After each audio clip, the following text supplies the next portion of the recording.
Sheila Johnson said, hey, if everybody's gonna milk this Caitlin Clark thing and get paid off of her appearing in their state, might as well be me too.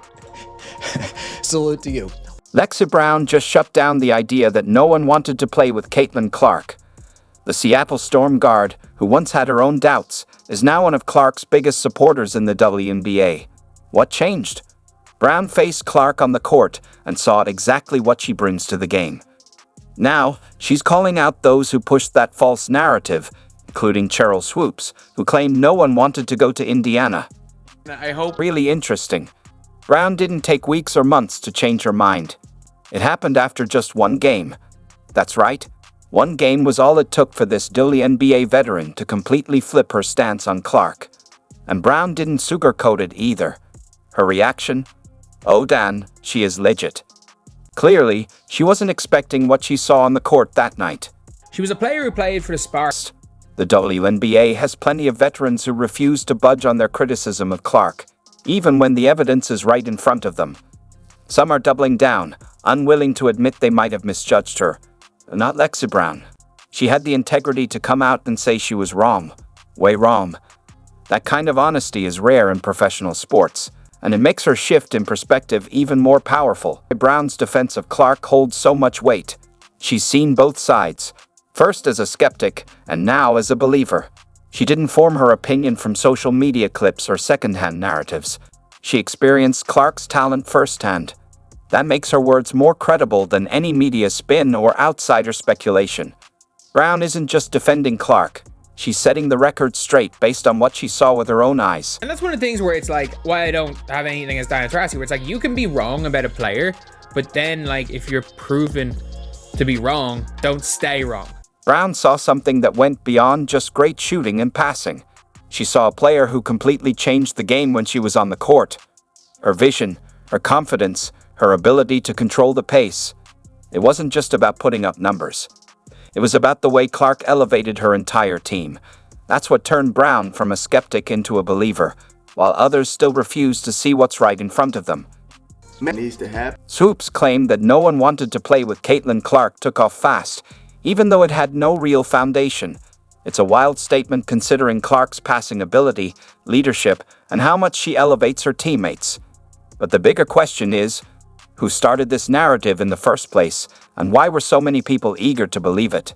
Was it just jealousy, a way to downplay her impact, or something deeper about how certain players are welcomed, or not welcomed, into the WNBA spotlight? That's where I want to be. It's hard to wrap your head around.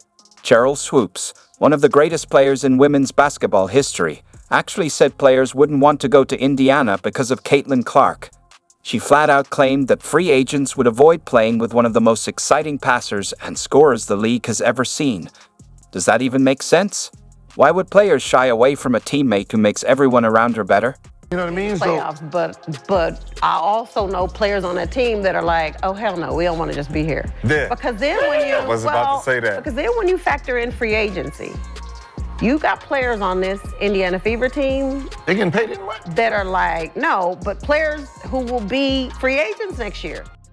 Lexie Brown didn't just defend Caitlin Clark. She completely dismantled the ridiculous claim that nobody wants to play with her. And here's what makes it even more significant.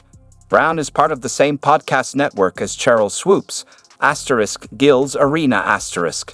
That means she wasn't just pushing back on a random take. She was calling out her own colleague, risking professional relationships to set the record straight. In a league where veterans' opinions often go unchallenged, that takes real courage. Since they won their championships, when Tamika Catchings was there. Brown didn't just defend Clark. She completely exposed the source of these false rumors. She made it clear that the negativity wasn't coming from actual WNBA players but from people who, in her words, couldn't even be the manager for the JV basketball team.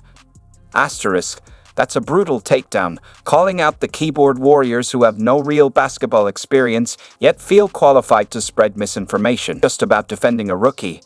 It was about calling out a larger issue in the WNBA. Brown took a stand against the media narratives and veteran players who seemed more focused on tearing Clark down than appreciating what she's bringing to the league. While others pushed false stories, Brown was one of the few willing to speak the truth, even if it meant standing alone.